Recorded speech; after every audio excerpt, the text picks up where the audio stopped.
Muy buenas, bienvenidos al segundo día de la conferencia de Alianza Puerto Rico, Futuros Terrenales, Luchas y Reflexiones.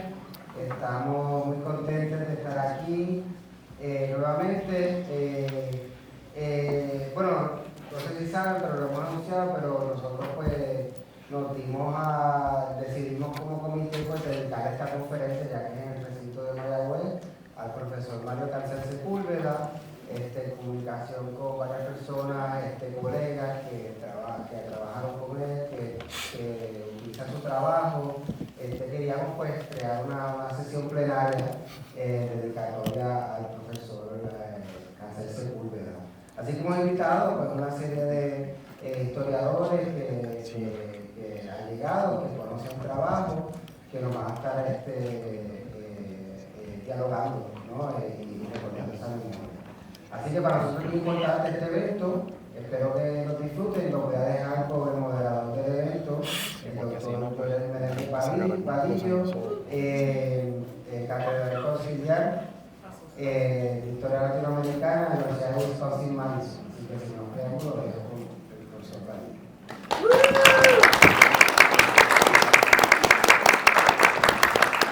Muy buenos días a todas y todos. Agradezco primero que todo la asistencia de todos ustedes aquí en la mañana de hoy, acompañarnos a honrar la memoria del maestro Mario Cancel Sepúlveda y a Alianza Puerto Rico por hacer el espacio para tener esta conversación, la cual nos disfrutaremos en la mañana de hoy. Agradezco al doctor Marcelo Luzzi por la organización de la mesa y la invitación a moderar la misma. Antes de comenzar, siempre que estoy en un espacio académico, me gusta recordar que de las dos universidades que existían en Gaza, hoy no existe alguna, y que esos son los momentos en que nos toca pensar, trabajar y actuar. Entonces, para mí es importante reconocer que estamos pensando y actuando mientras se está llegando no solamente un genocidio, sino también un escolasticidio. Entonces quería comenzar con eso. Pero ahora a lo que venimos. ¿Qué se puede decir de una de las mentes más ilustres de nuestra historiografía, literatura y humanidades? Mario Cancel Sepúlveda, quien honramos hoy en esta mesa, nos dejó una copiosa obra historiográfica para seguir pensándonos. Pensando en esta mesa, me vino a la mente tres palabras que describirían a Mario Cancel Sepúlveda: maestro, ancestro, eterno. En la mañana de hoy estaremos oyendo a algunos de sus amigos e interlocutores más cercanos. Seguiremos el orden del programa. Ya que tenemos una hora y media de tiempo, quizás un poquito menos porque nos extendimos en comenzar, cada uno de los panelistas tendrá unos 10 a 13 minutos para hacer una reflexión sobre la obra del maestro Cancel Sepúlveda. Esto dará paso a una conversación moderada entre ellos y luego abriremos el espacio al público por unos 15 a 20 minutos. Para no tomarles más tiempo, les leo la biografía de los panelistas en el orden que estarán presentando. El doctor César Salgado es académico, investigador, crítico, ensayista y poeta puertorriqueño. Imparte seminarios de posgrado sobre el barroco colonial y el barroco caribeño, el grupo líderes en la historia de la literatura cubana, historiografía y literatura en el Caribe, la recepción de James Joyce en el mundo luso-hispánico y la teoría crítica contemporánea en la Universidad de Texas en Austin. Ha sido asesor del programa doctoral en literatura comparada por una década y reconocido por ello con el Outstanding Graduate Advisor Award en el 2024. En el 2016, la Unión de Escritores y Artistas de Cuba le otorgó el premio José Lezama Lima por sus trabajos críticos sobre el poeta habanero y por sus esfuerzos facilitando el intercambio académico entre Cuba y los Estados Unidos. Es autor de From Modernism to New Baroque, Joyce and Lezama Lima, publicado por Bucknell University Press en el 2001, y coeditor junto a Alan West Durán del Latino and Latina Writers, publicado por Gale Scribners en el 2004, y la Enciclopedia Cuba, publicada por Gale en el 2011. Con Brian Price y John Pedro Schwartz, editor del volumen crítico Translating Joyce, Global Transmissions in Ibero-American Literature, publicado por Cochrane en el 2014, y con Juan Pablo Lupi, La futuridad del naufragio, orígenes, estelas y derivas, publicado en el 2019 por Almenara Press. En 1993 su poemario Zona Templada fue premiado por un jurado compuesto por Juan Martínez Capo, Delia Nieves Albert y Ángel Aguirre, y publicado por la Comisión para la Celebración del Quinto Centenario en Puerto Rico. En segundo lugar tendremos al doctor José Anazagasti Rodríguez, quien es catedrático en el programa de Sociología del Departamento de Ciencias Sociales de la Universidad de Puerto Rico, recinto universitario de Mayagüez y director del Centro de Investigación Social Aplicada, el CISA. Es especialista en Sociología Ambiental, Estudios Americanos y Teoría Social, y ha realizado investigaciones en la retórica imperialista estadounidense y la producción capitalista de la naturaleza en Puerto Rico. Su publicación más reciente es Tempting Allurements, a look at the American subsumption of nature through Patrick A. Ober's Puerto Rico and its Resources, en el Central Journal del 2024. También fue coeditor junto a Mario Cancel Sepúlveda de los libros We the People, la representación americana de los puertorriqueños de 1898 a 1926 y Puerto Rico hecho en Estados Unidos en el 2011. Y junto con él y el doctor Marcelo Luzzi están coeditando la antología Lugares, Espacios y Poéticas de la Memoria Colectiva, la cual se encuentra en prensa.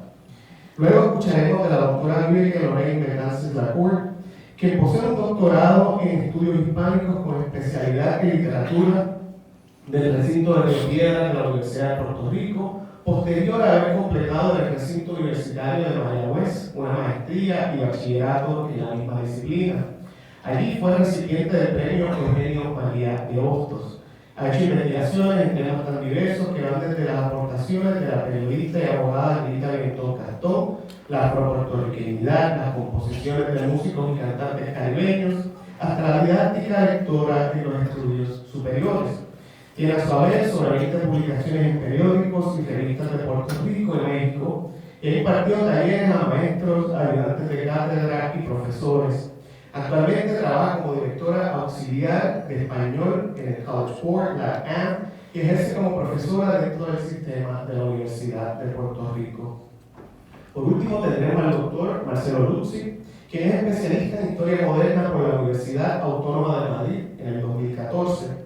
En su investigación doctoral desarrolló una de sus líneas de investigación como el análisis de la conformación de la domesticidad y su vinculación con la política como elemento organizador de las cortes a finales del siglo XVIII y principios del siglo XVII y principios del siglo XVIII. Posteriormente fue investigador postdoctoral del Consejo Nacional de Investigaciones Científicas y Tecnológicas, el CONICET, con sede en la Universidad de Buenos Aires en el Instituto de Historia Emilio Cavignac, desarrollando un proyecto acerca de la construcción social de la extranjería a lo largo del siglo XVIII a partir del papel de los propios extranjeros en el contexto atlántico hispano. Gracias a la obtención de una financiación específica del Center for Latin American Research and Documentation, el CEDLA de Holanda. Resultados de estas investigaciones son múltiples capítulos de libros y artículos científicos en medios internacionales, así como la monografía La transformación de la monarquía del siglo XVIII, publicada por Polífemo en Madrid en el 2016. En la actualidad es profesor del Departamento de Historia en la Universidad de Puerto Rico, recinto de Río Piedras, y también ha impartido cursos de Historia y Ciencias Políticas en el recinto de Mayagüez de esa misma institución. Bueno, y habiendo presentado a nuestros panelistas, agradecería que me ayuden a darle la bienvenida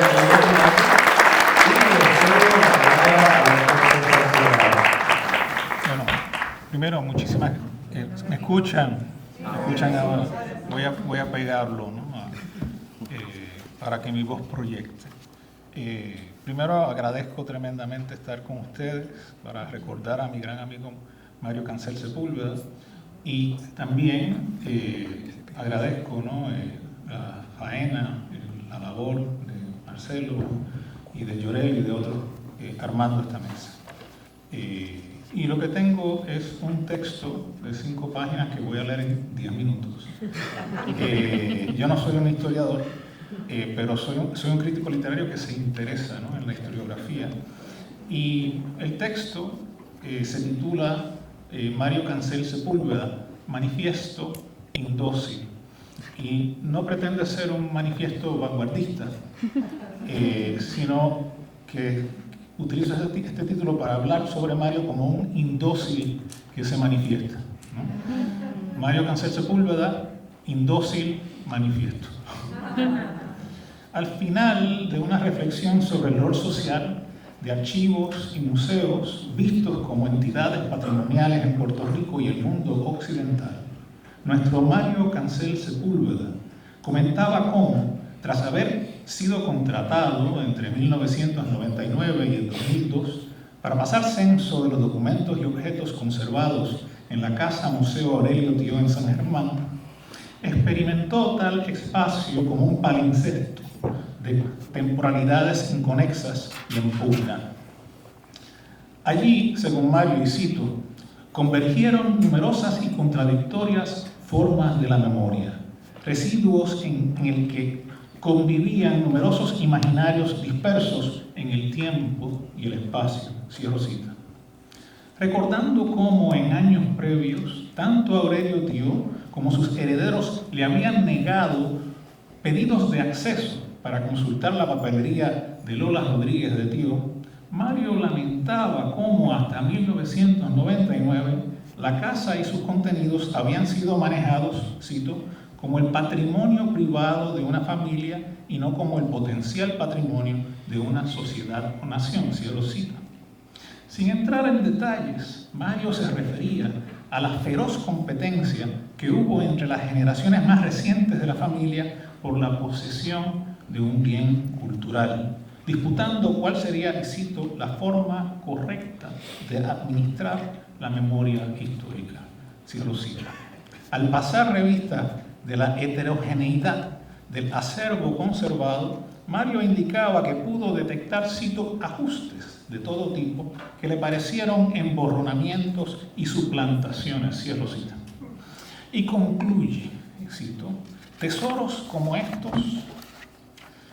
ocasionalmente han sido puestos al servicio de los proyectos políticos de quien los posee, cierro cita.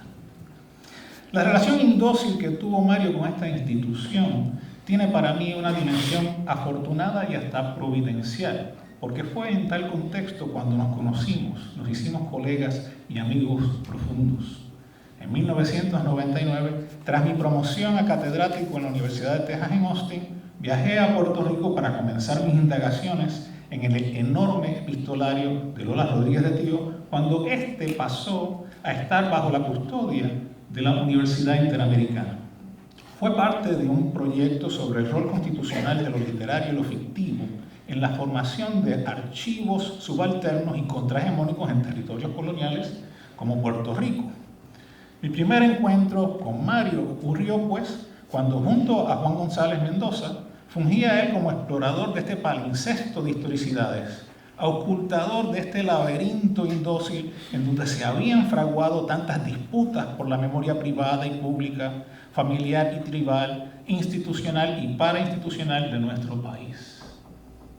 Comenzó entonces, si puedo apropiarme del título del gran libro de Maurice Blanchot, nuestra conversación infinita, que procedía de mi hábito de ir a visitarlo religiosamente a su casa en Hormigueros a cada regreso a la isla.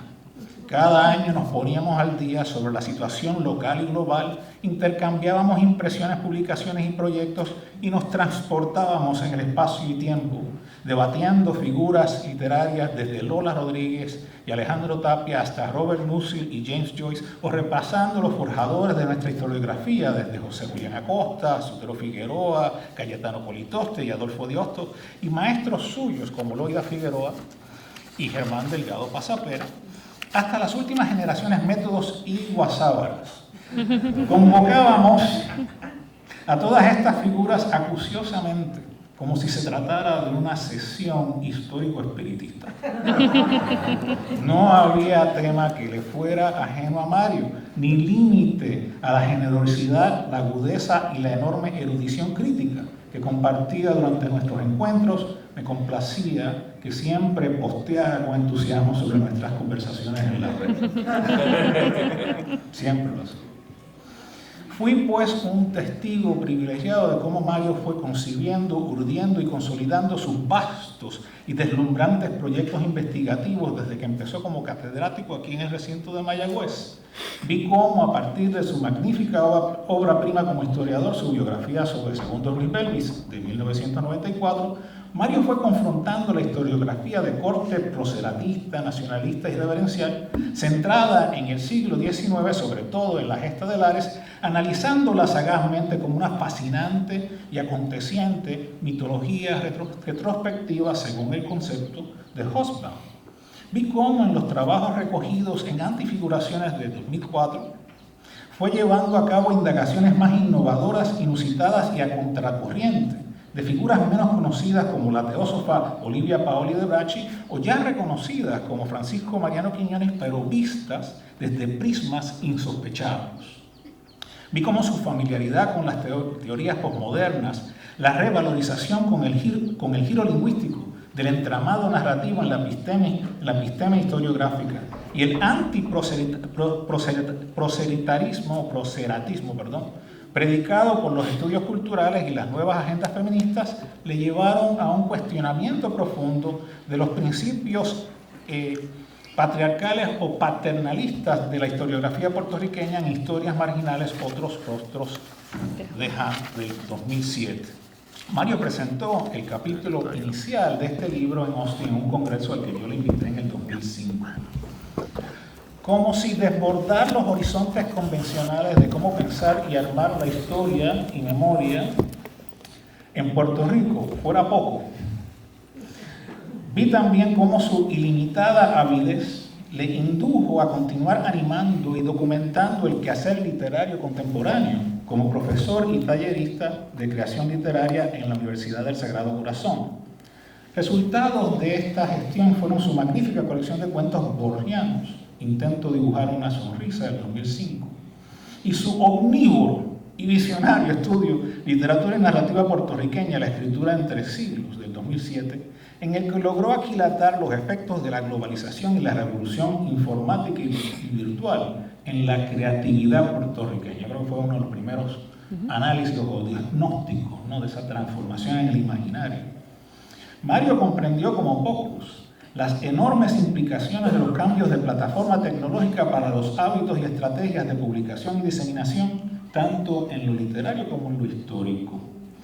Lo vi pues emprender sus trascendentales proyectos en línea, sus incansables y múltiples blogs y archivos virtuales en WordPress. Muchos de estos aún operan y siguen recibiendo visitas, lugares imaginarios, Documentalia, Puerto Rico, su formación en el tiempo, historiografía, la invención de la memoria, entre otros.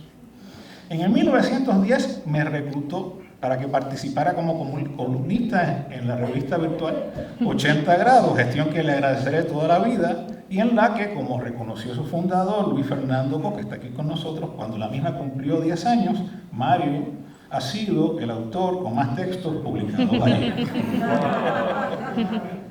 En claridad, por otra parte, Mario estuvo publicando sus trabajos por más de 43 años, desde marzo de 1981 en sus años de papel hasta julio del 2024 en su etapa virtual, reconociendo su gran capacidad para el manejo y proyección intelectual en las redes. En el 2022, Roberto Alejandro lo contactó para que le ayudase a lanzar la importante revista virtual de análisis social y geopolítico siglo XXII.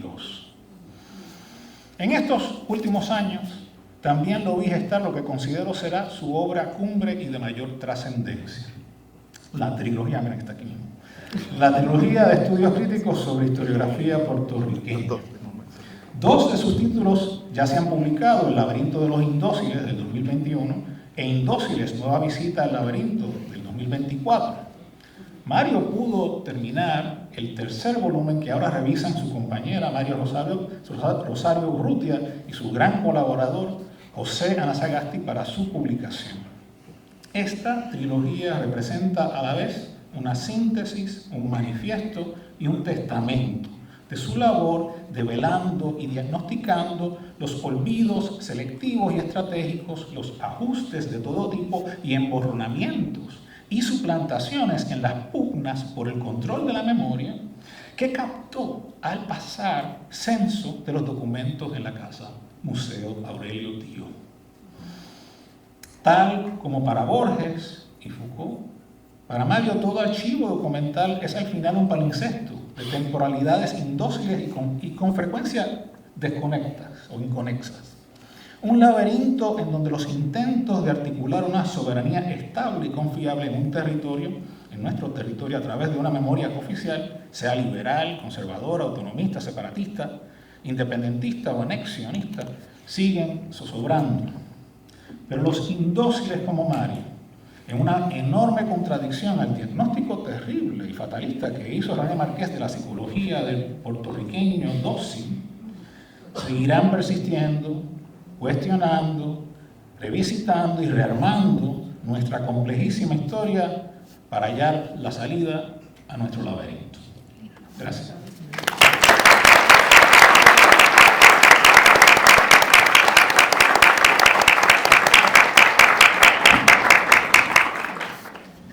Buenos días y le agradezco a Marcelo y Laza PR por la invitación. Me pidieron que hablara un poco sobre Mario y la sociología y las ciencias sociales, así que de eso hablaré un poco hoy. Mi ponencia se llama Mario R. Cancel y su, y cito, pensar históricamente el pensamiento social. Todos reconocemos a Mario R. Cancel Sepúlveda como un historiador, uno ciertamente extraordinario. Pero al nombrarlo como tal, circunscribirlo al campo de la historia, podríamos soslayar sus encuentros e intercambios con otras disciplinas y áreas de estudio, incluyendo sus conexiones y familiaridades con las ciencias sociales. Obviar o evadir esas intersecciones en la obra de Mario sería negar su práctica y recuerdo de la inter y transdisciplinariedad. Exhortaba a los historiadores a darle a las historias y relatos forjados fuera de su disciplina la misma medida de respeto que se le ofrece a las historias generadas desde la historia. Y pedía, por supuesto, que los intelectuales de otras disciplinas respetaran de igual forma el trabajo de los historiadores.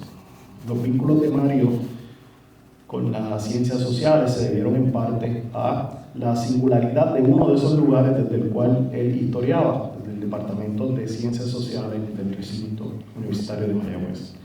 Allí tuvo contacto e intercambios intelectuales no solo con otros historiadores, pero también con académicos de otras disciplinas como sociólogos y científicos políticos. Además, Mario también completó su bachillerato en ese mismo departamento, así que como estudiante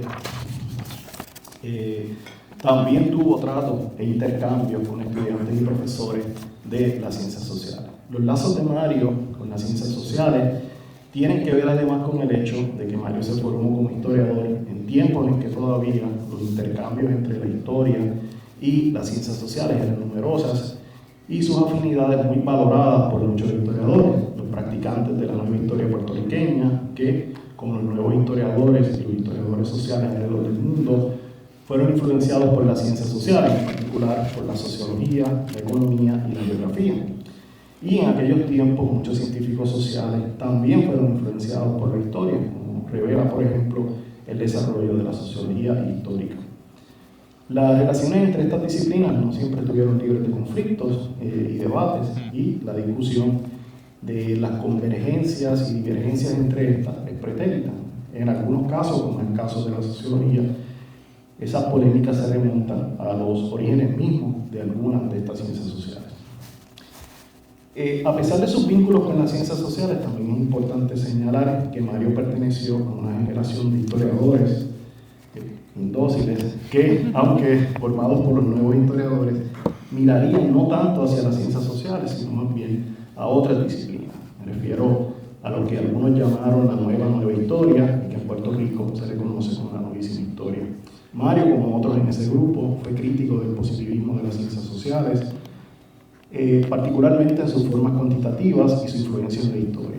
Esto, como Mario, miraría hacia la literatura, la crítica literaria, los estudios culturales, los estudios puertorriqueños, entre otros. Pero su crítica no implicaba necesariamente un rechazo o rompimiento absoluto con las ciencias sociales, pues al final el llamado giro cultural y lingüístico también influyó sobre las ciencias sociales.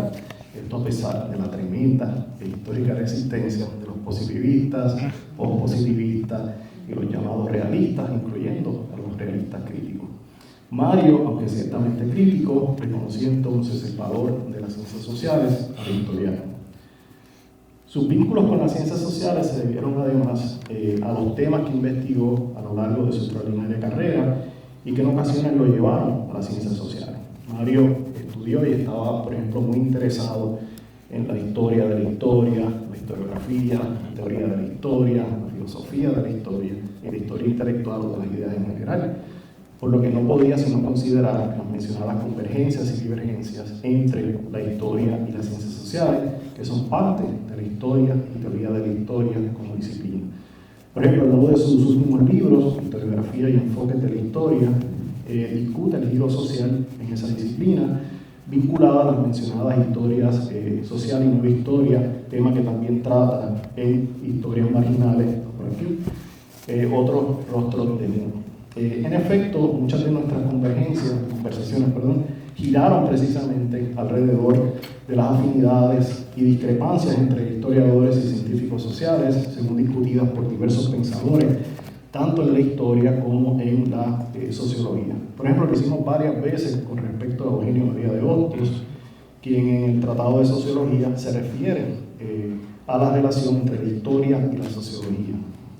También discutimos esas convergencias y divergencias en un contexto pedagógico cuando ofrecimos juntos el curso de Sociología, Historia del Pensamiento Social. Una de las más gratas experiencias, ¿no? Probablemente retante para nuestros estudiantes, pero y retante para mí también, ¿no? Mientras ofrecer el curso de Tamario, pues tampoco era muy sencillo, ¿no?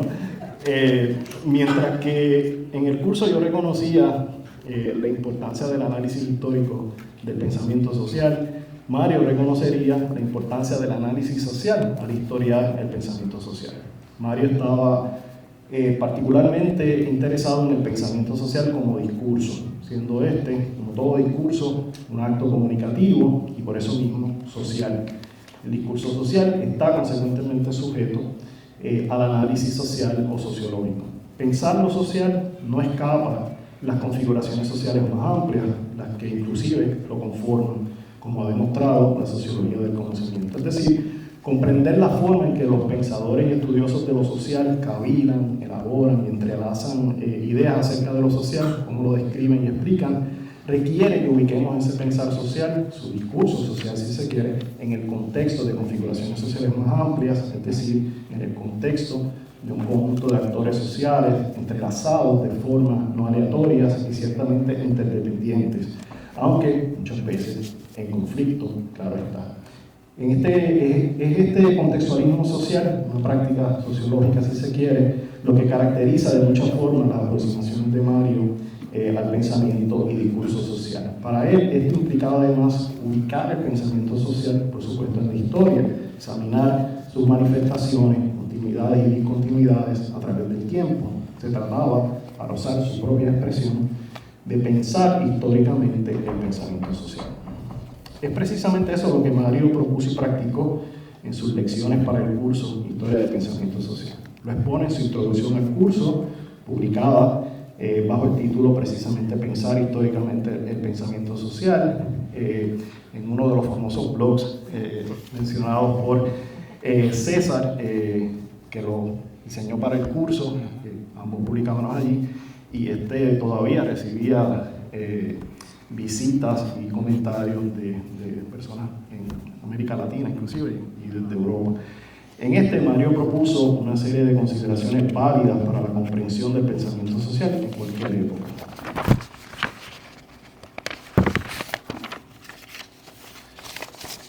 cualquier época, sociedad o unidad cultural y cuyo objetivo es, cito, conocer las particularidades del mismo en cada una de ellas y ser capaces de reconocer los parecidos y las diferencias que posee con el nuestro. Primero, y para cada época, sociedad o cultura, Mario señalaba que debíamos conocer los aspectos más generales del discurso social, es decir, ser capaces de definirlo de la manera más general y saber quiénes lo generan, producen o emiten, a quién va dirigido y los medios que usan quienes lo emiten para legitimarlo y hacerlo funcionar. Segundo, debemos, decía Mario, estudiar el contenido del discurso y determinar cómo se explica en el surgimiento de una configuración de un orden social vinculado, por supuesto, al poder y la forma en que esa estructuración social es legitimada. Por supuesto, eso requiere especial atención a las diferenciaciones sociales construidas, consolidadas y legitimadas por el discurso social, incluyendo, por supuesto, las diferenciaciones de raza, clase y género, entre otras, diferenciaciones que muchas veces toman la forma de un régimen de desigualdad social, lo que nos permite comprender cuáles son los márgenes y divisiones sociales y aproximaciones a las relaciones de poder y con estas las instituciones políticas, incluyendo el Estado, relaciones que Mario insistía no debíamos perder de vista. Tercero, un paso evidentemente característico del análisis histórico es el estudio del cambio en el discurso social. La clave de esto radicaba para Mario en establecer las diferencias entre equilibrio y desequilibrio, en comprender qué asuntos según el discurso social afirman la estabilidad o inestabilidad de un sistema.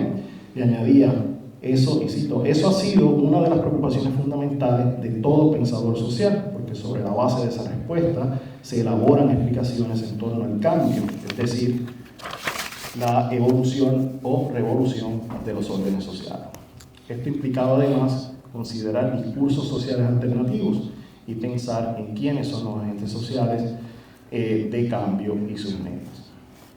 Los estudios de Mario acerca de la cultura política, de la intelectualidad puertorriqueña de la segunda mitad del siglo XIX y principios del siglo XX, se refirió César, también lo llevaron al estudio del pensamiento social y la sociología, pues esta disciplina nueva para aquella época estuvo muy presente en la obra de varios intelectuales puertorriqueños, incluyendo el mencionado Eugenio María de Hostos, pero también en Salvador Bravo, entre muchos otros. Recuerdo que Mario muchas veces me exhortó, cosa que nunca hicimos, a estudiar la sociología de aquellos intelectuales puertorriqueños que, aunque no eran como Hostos, sociólogos formales, sí practicaban de alguna manera la sociología, porque la conocían. Aparte de pensar histórica y sociológicamente el pensamiento y la teoría social, Mario también practicaba algo de sociología al estudiar la biografía de diversos intelectuales puertorriqueños. Como he dicho antes, los estudios biográficos de Mario, en particular sus biografías del procerato puertorriqueño, iban dirigidas a examinar, también sugirió César, aspectos desatendidos o encubiertos de esas personas en la historia tradicional y oficial, entre otras figuras además muchas veces sacralizadas o mitificadas, para devolverles su humanidad. Eso requería de un análisis social, ubicarlos en las mencionadas configuraciones sociales más amplias, en el contexto de sus relaciones con diversos actantes sociales que de forma directa o indirecta afectaron la praxis de aquellos sujetos. Podemos hablar de otras dimensiones, pero creo que es suficiente. Gracias.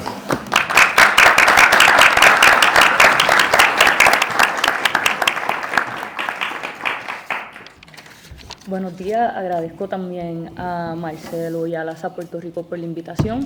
Hago una aclaración, aunque sí soy especialista en literatura puertorriqueña, hoy presento realmente como exalumna del profesor Mario Cancel. Este es, sin lugar a dudas, el texto que más me ha costado comenzar. Más allá del detalle que puede resultar obvio, el homenaje póstumo cuando debió haber sido en vida, el conflicto mayor realmente lo fue identificar qué destacar, entre tanto trabajo académico y literario, de la obra de un profesor que dedicó su vida a las faenas intelectuales. Las aportaciones eruditas y creativas del profesor Cancel son vastas y algunos académicos podrían decir que, en su mayoría, estas transitan por los terrenos de la indefinición disciplinaria. No son de aquí ni son de allá, diría Cabral si hablara de una vida. Sin embargo, fue precisamente eso lo que me llevó a identificar cómo quería realizar este homenaje, pues contrario a las voces más recalcitrantes que piden límites y fronteras para validar conocimientos como parte de sus saberes, Esas áreas grises disciplinarias en el trabajo de Cancel son precisamente las que lo hicieron ser tanto de aquí como de allá y producir material valioso para estudiosos de diversas disciplinas. Ante este panorama y reconociendo lo importante que fue en mi formación universitaria como educador y como intelectual, titulé mi ponencia Una apología a los perdidos, el rescate del espíritu universitario. Por eso de honrar, incluso desde la forma, esta ponencia estará dividida en 3 actos: la perdida, la apología, el universitario. Acto 1, la perdida. Entré al Departamento de Estudios Hispánicos en el 2007 porque juraba desde el desconocimiento que era una carrera que vincularía como un hilo muy bien enhebrado la literatura con la historia y, por supuesto, los saberes lingüísticos. Sin embargo, ya dentro de la carrera descubrí que el enfoque era sobre todo la literatura y la lingüística hispánica. Yo lo que buscaba era un lugar imaginario, que solo descubriría en mi 3er año de clase al entrar al Salón de Historia de Puerto Rico I, dictada por el profesor Mario Cancel, a quien luego de ese encuentro seguiría a cualquier otro curso que me invitara a matricularme, porque sus clases se convirtieron en refugio para un estudiante que vagaba perdida por los muros que delimitaban la disciplinariedad que tanto ella deseaba brincar. En su salón encontré la voz de quien desde el 1995 sostenía que, cito, la actitud de desdeñar el cruce entre disciplinas raya en la porfía vulgar y en un extraño deseo subconsciente, tal vez de levantar un muro entre las disciplinas por temor a la contaminación. Cierro cita. Fue en sus clases que logré atestiguar cómo se entrelazan todos los conocimientos que se aprenden en las distintas materias. La creación historiográfica, la literatura, las relaciones de poder político, social y las filosofías se conjugaban. Acto 2, la apología. Si en las clases con el profesor Cancel aprendí que cruzar las fronteras disciplinarias y saltar los límites que se tienden entre los saberes es una ruta posible, fue en sus libros donde lo constaté. Quien reconoce en la lectura de textos literarios y no literarios espacios para la conversación y el debate entre los conocimientos de quienes escriben y los que uno mismo ha adquirido, entiende esto con claridad. En Sobre Historia y Literatura, una visión en conjunto, Cancel establece que, y cito, historia y literatura sin personas y sin personajes serían géneros vacíos, inexistentes, porque es el ser humano quien construye su paso por el tiempo y le da sentido a la expresión de lo bello o único de su relación con la naturaleza. El profundo humanismo de ambos está por encima de las divisiones académicas. Cierro cita. No está nada de perdido quien ve, tanto en la literatura como en la historia y la filosofía, espacios intrínsecamente relacionados, sino que ha alcanzado a ver que es a través del análisis y de los conocimientos que adquiere por medio de esto que puede realmente realizar un estudio profundo de lo que en ella se propone. La estudiante perdida que fui, que caminaba por los pasillos del edificio Carlos Chardón, retando las expectativas que se tenían de quienes estudiábamos literatura, agradece siempre esa primera clase de historia de Puerto Rico con él. Allí reconoció al historiador que había escrito el libro Segundo Ruiz Belvis, El prócer y el ser humano, que ella leyó en la biblioteca de su escuela superior, de la que él casualmente también era exalumno. Y fue también en ese salón de clase en donde se encontró con el libro Puerto Rico, su transformación entre siglos, y reconoció al leerlo que aquel historiador que ahora le daba clases vinculaba la literatura, desde los ensayos hasta la narrativa y la poesía, a su acercamiento sobre la historia de Puerto Rico a través de los tiempos. Para mí fue bálsamo, aunque no debió ser sorpresa, porque desde los 90 ya Cancel afirmaba que, a fin de cuentas, toda literatura es histórica en la medida en que refleja su tiempo y se hace en un contexto histórico-social determinado, y toda literatura es fuente interpretativa para comprender un proceso fluido como el que vivimos. Cierro cita. Leer al país a partir de su literatura no es solo posible, sino necesario.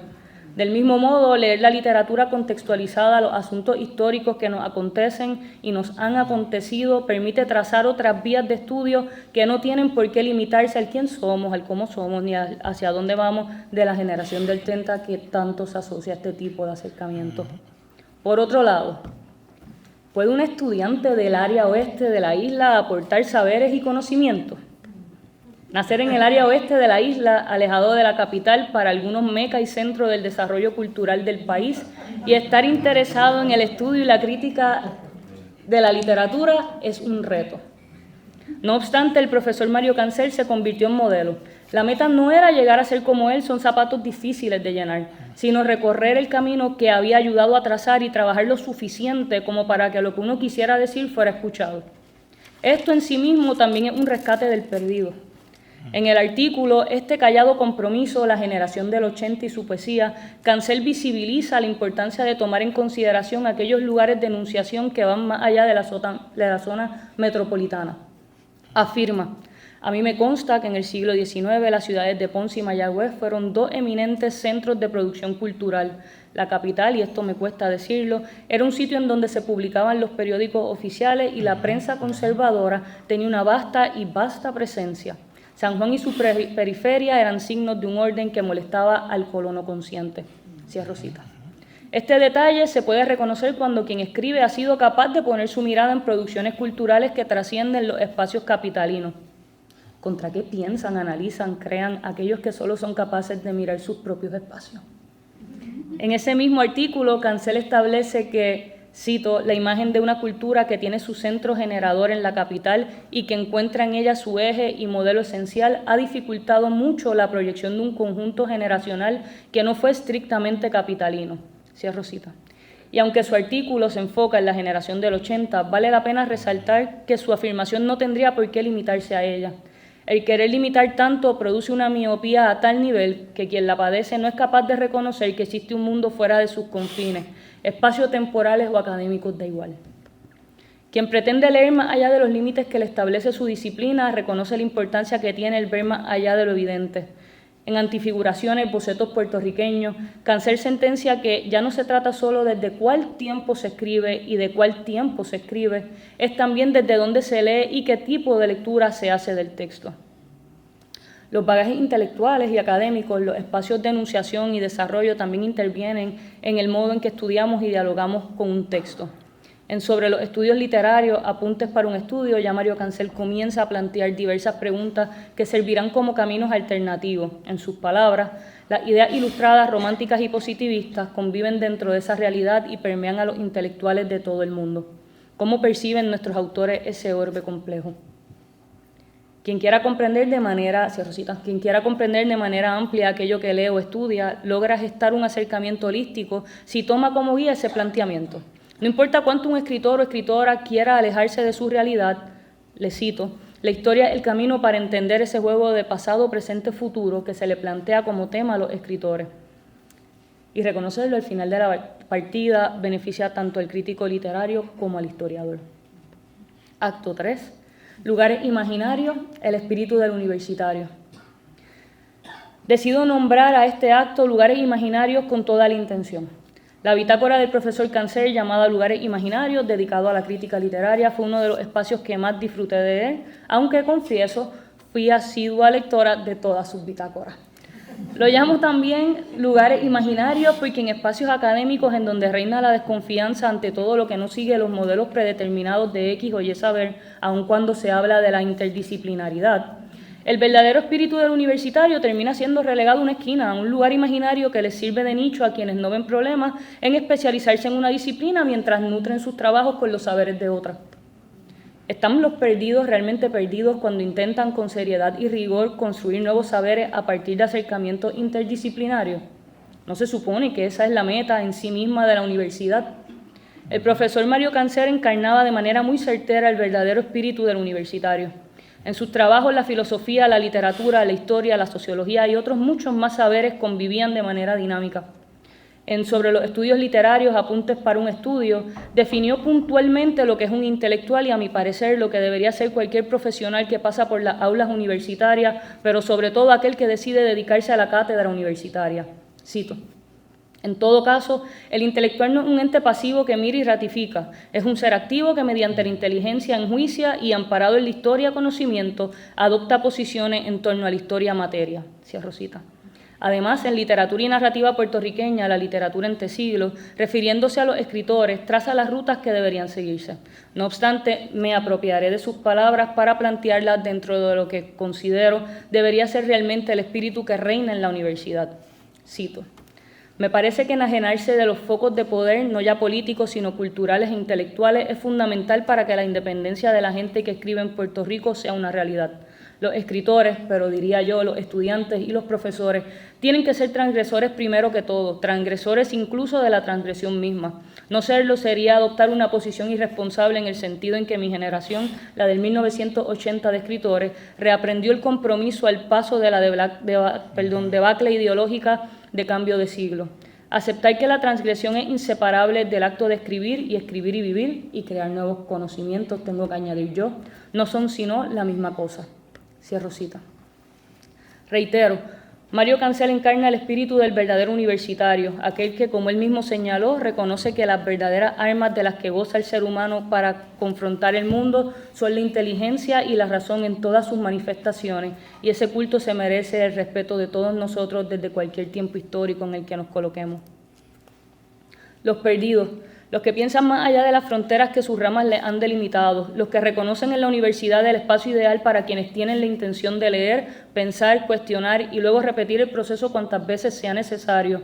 Le debemos a Cancel su fuerza inagotable por producir más allá de los límites que le establecieron, el hacer de la creación intelectual un campo fecundo al que se pueda aportar sin importar el lugar de enunciación y el estar siempre dispuesto a ser parte del quehacer intelectual de su país. Reconozco que tengo enormes problemas con esto de llamarle maestro a quienes admiramos. No necesariamente son maestros en el sentido más preciso de la palabra y no tendrían por qué serlo. Sin embargo, en esta ocasión debo decir, gracias maestro, porque sus disidencias abrieron camino, porque su creación académica e intelectual sirvió de modelo e inspiración, porque ya no está, pero sigue estando, y somos muchos los que nos aseguraremos de que así sea. Al final del camino no estamos tan perdidos nada, esta sí es la ruta a seguir.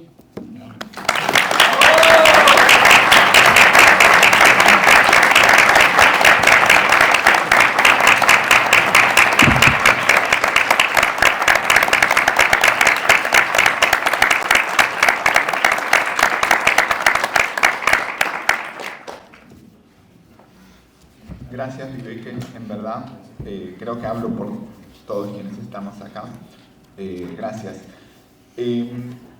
Bueno, había que titularlo de alguna forma, así que titulé, no algo que voy a leer porque son más bien fragmentos, porque mi experiencia con Mario creo que no es de, cuando digo fragmento no es de cuestión incompleta, sino de, son múltiples fragmentos, múltiples conversaciones, múltiples tiempos que se han ido correlacionando. Sobre lo que voy a hablar lo titulé Pensar históricamente, escribir la historia, pasado, creación e identidad.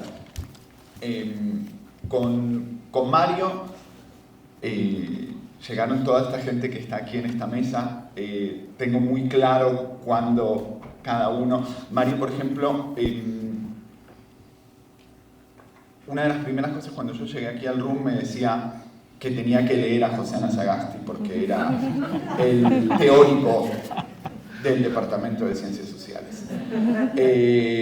Y así yo conocí a José Ana Sagasti, no como persona, sino como teórico.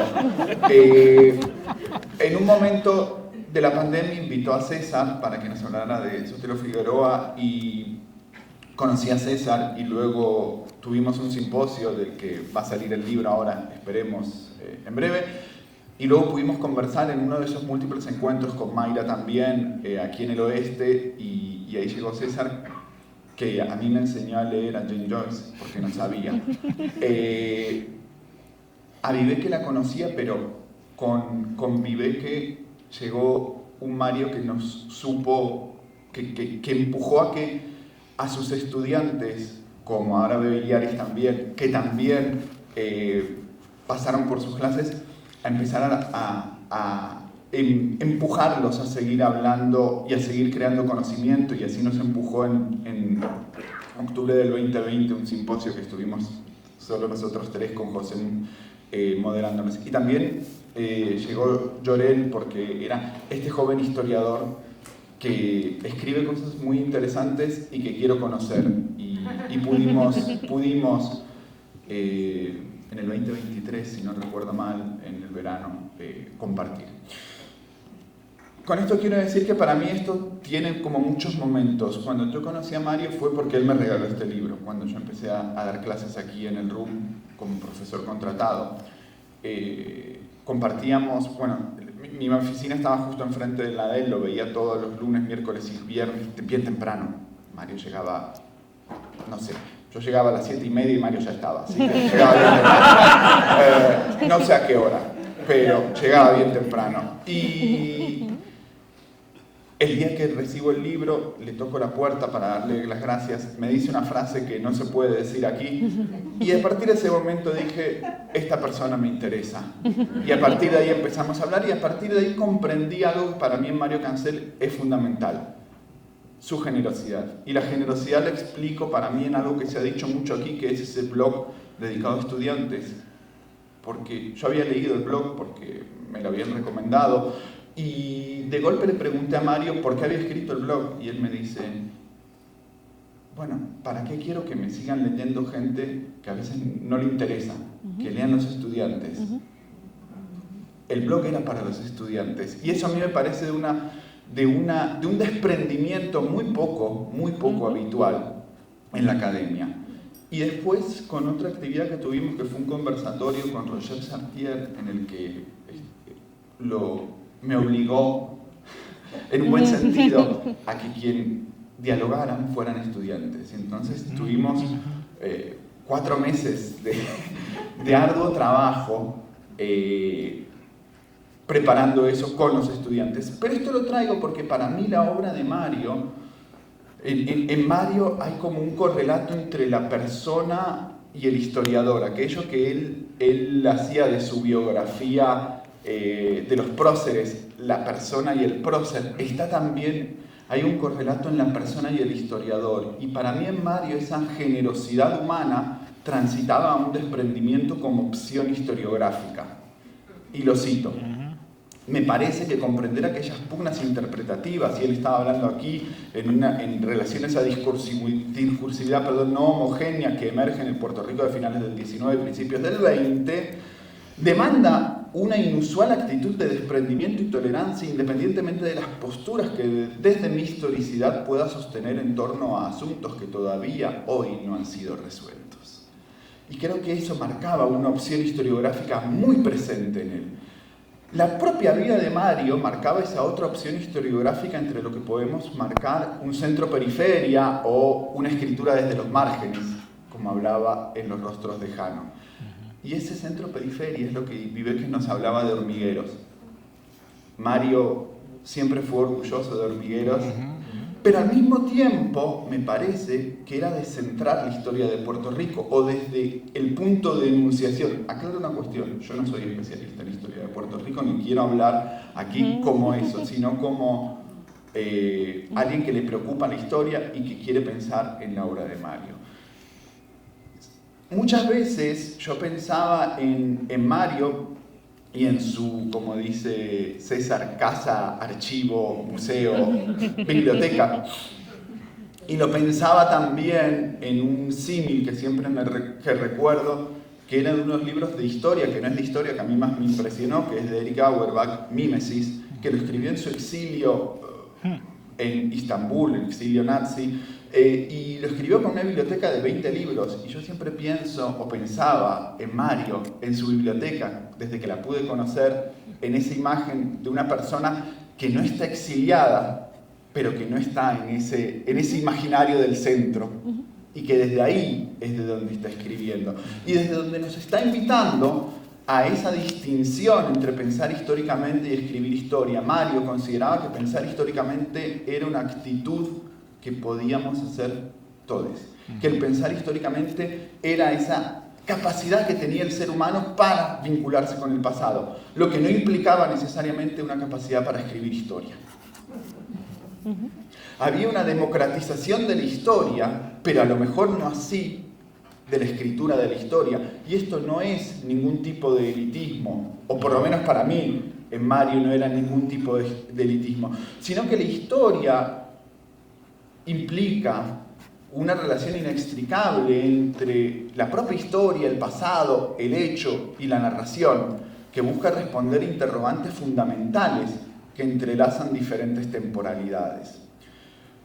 Para mí esta visión que es fundamental en la obra de Mario y que otros autores como Michel Rothschild también la planteó, puede ser muy evidente porque para Mario había que hacer una distinción entre aquello que pasó, el hecho, no siempre narrado como acontecimiento, y lo que se dice que pasó, ese discurso histórico, sin que esto suponga para nada una mentira, una falsificación o una invención, sino preocuparse por cómo se había construido ese discurso histórico.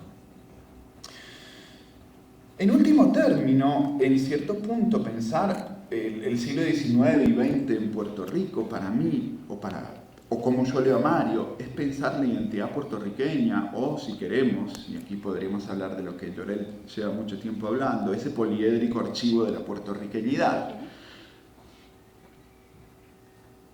El presente libro, El laberinto de los indóciles, decía Mario, es una cavilación cultural en torno a esos procesos en los que, entre la resistencia y la conformidad, se desenvolvió la discusión respecto a la inconstante noción de identidad puertorriqueña.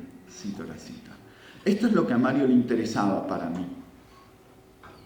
Pensar en la relación en torno a esas disputas entre un otro alternativo, un yo colectivo que decía Mario, yo añadiría un nosotros colectivo, y, cito literal, esos entornos a los cuales se dirigen el conjunto de receptores potenciales al cual apela cada emisor. En definitiva, para mí, Mario también estaba preocupado, o la historia le hablaba de cuál es nuestra identidad, pero cuál era su identidad, quién era él. Mario no era una persona que con la historia transitaba solo un problema sobre cómo investigar, sino encontrar también unas respuestas que eran fundamentales para él. Y eso creo que es por lo menos con una de las cosas que yo más me quedo en torno a las conversaciones o las múltiples conversaciones con él. Esta propuesta de Mario, en último término, para mí fue desarchivar el archivo para volver a archivarlo. Y Mario proponía en ese sentido una nueva acción archivística que implicaba un deslizamiento o también una ruptura, y esto a lo mejor habría que debatirlo, con las formas tradicionales de archivar y, por otra parte, también mirar ese archivo, mirar esa identidad. No pretendo acá, ni mucho menos, hablar sobre qué consistió esa identidad, que eso les compete a los colegas del campo de los estudios puertorriqueños, no a mí, sino tener un breve diálogo más teórico, si queremos, con esta propuesta de desarchivar. Por una parte, recuerdo un proyecto inacabado, pero que implica esa opción de desarchivar, de una ruptura con las divisiones de los hitos. Mario tenía una visión de pensar el 98 sin el 98. Y creo que en los últimos libros una de las cuestiones fundamentales es ese pensar el 98 sin el 98, no es negarlo, porque es absurdo negarlo, pero sin esa centralidad que le ha conferido no el hecho en sí, sino el discurso posterior sobre el hecho en sí. Y esto lleva también a un lugar del contextualismo, y aquí podríamos debatir qué entendía Mario por contextualismo, porque siempre que pensamos contextualismo, o por lo menos a mí siempre me venía lo que la escuela de Cambridge nos había enseñado, que era el contextualismo, esa idea de las ideas en contexto y cómo el contexto de enunciación es el que nos lo explica. Y Mario no se quedaba solo en eso, por más que era un muy buen receptor del giro lingüístico, como bien nos decía César. Mario decía, me propongo elaborar un análisis textual intensivo sin desasirme de la relación dinámica entre la cultura material e inmaterial en un contexto colonial, cuya relación parece cada vez más improbable y distante. Y aclaraba, hay que aclarar la relación de las concepciones ideológicas, políticas y culturales con el lugar social desde el cual se emitieron. Por lo que establecer el perfil social y económico de las voces resulta cardinal. Lares como proyecto en construcción, insisto, no soy experto en los estudios puertorriqueños, pero sí me interesa una pregunta que se hacía Mario en el último de los laberintos. ¿Cómo pensar Lares 160 años después y que sigue interesando? Y la cuestión está, para mí, sí que sigue interesando al margen del nacionalismo. No soy puertorriqueño, eso queda claro.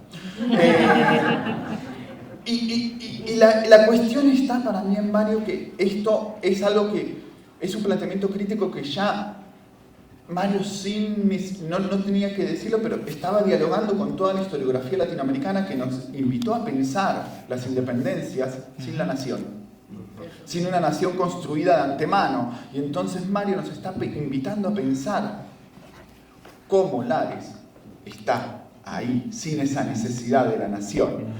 ¿Y cómo lo podemos pensar 160 años después? Es decir, la historia como conformadora de sentido de y con el presente, la historia como proyecto de resignificación constante, la historia como apuesta y la historia como esperanza. Y cito a Mario al final del monólogo que él hace en Los Indóciles. Y eso pienso estas tardes del encierro sobre Lares, a apenas unos días de otra conmemoración. Saber la insurrección de Lares de 1868 sigue siendo un proyecto en construcción. Saberla una y otra vez desde cada presente es parte de la aventura. En ello radica su riqueza. Perdón, voy a robar solo un minuto.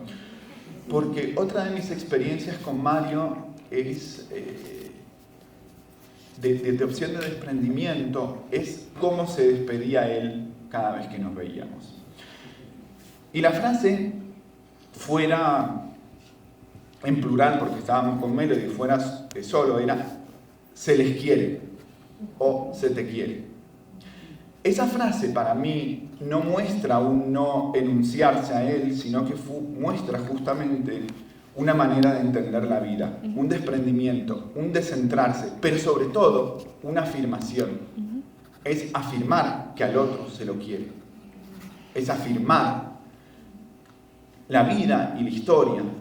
Para Mario, desde mi perspectiva, consistía en eso, en afirmar. Y para mí ese era Mario, afirmar generosidad. Muchas gracias. Bueno, muchísimas gracias por estas ponencias, por esas palabras tan profundas, emotivas, que nos llevan a reflexionar sobre la obra de Mario, ayer, hoy y siempre.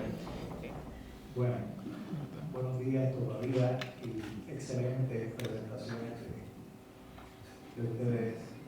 La verdad que es muy emocionado, ¿verdad?, con todo esto que hemos escuchado en la mañana. Solamente no voy a comentar sobre el contenido, ¿verdad?, de sus extraordinarias presentaciones, simplemente a contar que yo tuve la experiencia de conocer a Mario cuando ambos empezamos aquí en 1978 en nuestro bachillerato. Él en sociales, como decía José, pero estudiante de historia, y yo estudiante en administración de empresas. Hicimos amistad desde el principio porque estábamos en aquellas luchas que se dieron en aquel entonces, los 4 años posteriores, nuestra alza en la matrícula. Ahí comienza su amistad que perdura durante muchos años con Roberto Alejandro. Surge muchos años después, muy recientemente, el proyecto del siglo XXII. Pero desde aquel momento, a todas las personas que conocimos a Mario como compañeros y compañeras de estudio, sabíamos que se trataba de un ser humano especial y que aprenderíamos de él a lo largo de tantos años. Posteriormente coincidimos aquí en la cátedra, ¿verdad?, en redes sociales, en economía, los años que trabajé, estoy jubilado, pero me parece que estamos hablando de un ser humano extraordinario, especial, y la verdad es que es un gran acierto de esta organización de LASA Puerto Rico dedicarle este foro tan especial y con la participación de ustedes que han visto cosas que realmente nos han conmovido y que describen muy bien el tipo de persona, la generosidad, el gran ser humano que fue nuestro querido Mario Cancel. Gracias.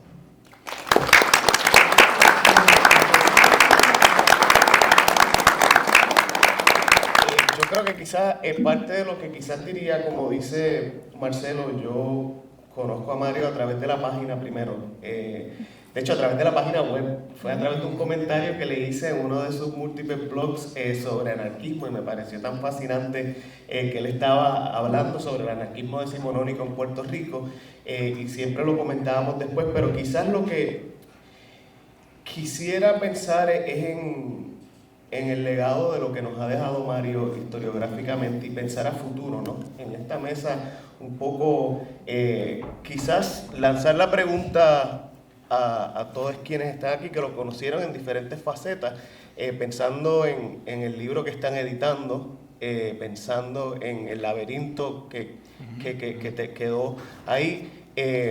Yo creo que una cosa hermosa con personas de la altura de Mario, de Fernando también, que dejó una obra también póstuma, es pensar cómo nos siguen enseñando.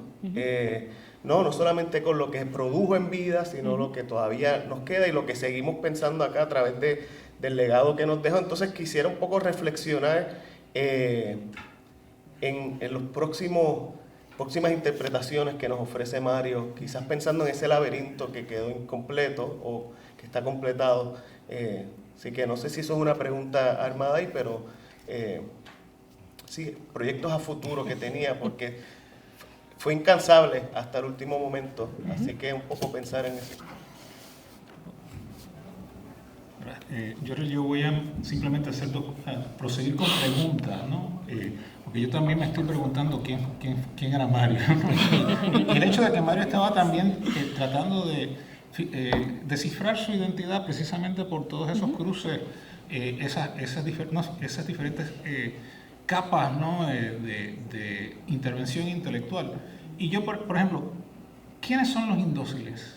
¿Qué es lo indócil, ¿no? Cuando Mario está planteando, ¿no? Y está contradiciendo directamente a René Marqués. Hay dos ensayos donde él realmente está desarmando, ¿no?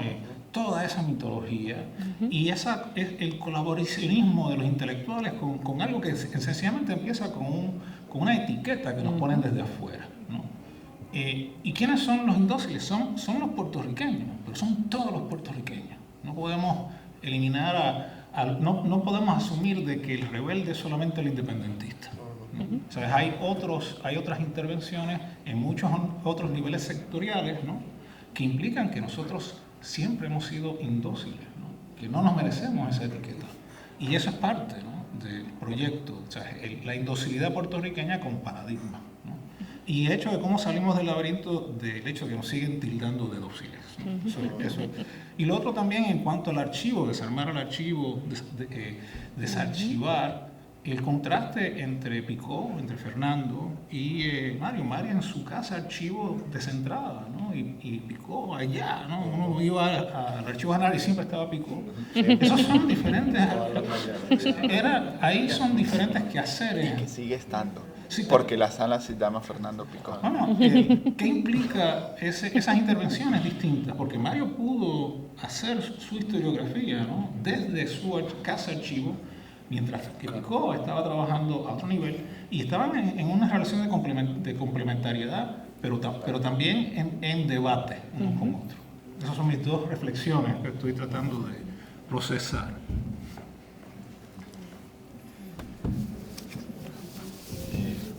Sí, como respecto a la obra que queda por ahí, Mario terminó, a pesar de su condición muy difícil en los últimos meses, terminó de escribir el tercer libro de la trilogía de los indóciles, que estamos trabajando. Él, antes de comenzar a escribir ese tercer volumen, pues me había pedido que escribiera el prólogo de este libro, así que en esa estoy, y debe salir próximamente, después que acordemos algunas cosas, pues no todo estaba claro en términos de lo que Mario pretendía con el libro, así que estamos trabajando en eso. Y por supuesto es una continuación de los temas de los primeros dos indóciles, donde muy bien señala César, pues continúa hablando no solo de los separatistas en sus distintas vertientes, pero también de anexionistas, nacionalistas y otros grupos. Así que tan pronto lo tengamos por ahí, estamos trabajándolo Mayra, su compañera, yo y Marcelo, que también se nos unirá más tarde para revisar el libro. Por lo que he leído, pues, ¿qué les digo? Igual de genial que los anteriores, así que por favor espérenlo y esperamos que salga pronto. Yo Mayra, solamente sí. quiero hacer un comentario por lo que estaban hablando. Digo, ahora que no estoy llorando, está bien, ¿no? Es un alto. Pero lo que estaban hablando sobre Fernando, ¿verdad? Y mi cercanía con Fernando y obviamente con Mario. Pero es interesante algo, a pesar de todas las diferencias que tenían, que eran muchas, ¿no? Pero tenían una buena relación. Pero me refiero, Fernando tenía una frase que era, doña Gloria no está aquí. Entonces, hay una cosa en común en términos de las narrativas, ¿no? Porque a Mario le gustaba mucho. Digo, eso era lo más que hablábamos nosotros. Mario, quita esto porque esto va a distraer a los lectores y cosas así. Pero tanto Fernando como Mario se dedicaron a deconstruir sin estar detrás de Foucault. ¿Está bien? Lo tendrían en su cabeza y todo lo demás, pero no estaban todo el tiempo citando a los teóricos. Y ahí que me parecían mucho, digo, yo no les decía eso. Pero sí, Mario lo que hacía era deconstruir y si a veces pensaba que cuando yo diga esto, yo no puedo olvidar. Eso no, bueno, uno dice las cosas que tiene que decir, ¿verdad? Pero él no escribía para agradar a todo el mundo. Él escribía por sus convicciones, ¿no? Ahora, alguien dijo, no recuerdo cuál de ustedes fue, el asunto de conocerlo, ¿no? Y yo les garantizo a ustedes que es bien difícil. Y yo que estuve con él tan bien tan cercano, y él decía que yo era la persona que mejor y que lo conocía, y les aseguro que no, que es bien difícil.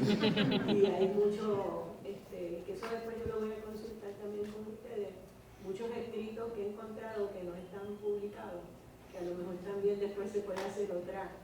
Fernando dejó dos, la de los niños, y fueron dos obras, los artículos aquellos, que fue bien interesante porque el huracán se llevó cuanta cosa tenía en la oficina de allí de Río Piedra, eso fue un desastre, pero el USB se recuperó y ahí estaban los planes que él tenía en términos de publicación. Así que también, ¿verdad? Esto va a ser póstumo, a lo mejor después se puede hacer otra. Muchas gracias. Gracias.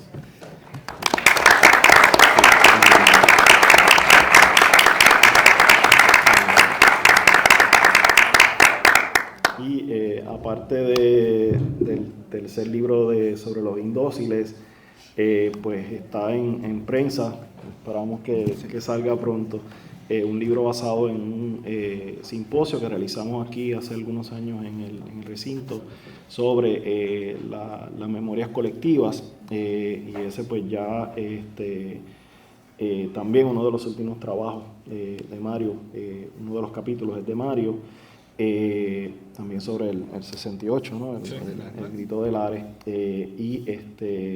pero que también ayudó en la edición junto con Marcelo y conmigo, y ese esperamos que salga pronto, un libro como dice Marcelo, corto pero bastante sustancial, y es así que estén pendientes. Lo demás, pues, como bien dijo Mayra, el legado de Mario es extenso, están todos sus blogs, y hay mucho que se puede seguir publicando o comentando en distintos espacios. Así que, y sí, en el curso que mencioné, ahí fue donde hablamos y discutimos mucho sobre el anarquismo, así que fue parte, ¿no?, de esa experiencia. Así que, bueno, gracias. Bueno, pues yo creo que con eso podemos dar cierre a la mesa plenaria con una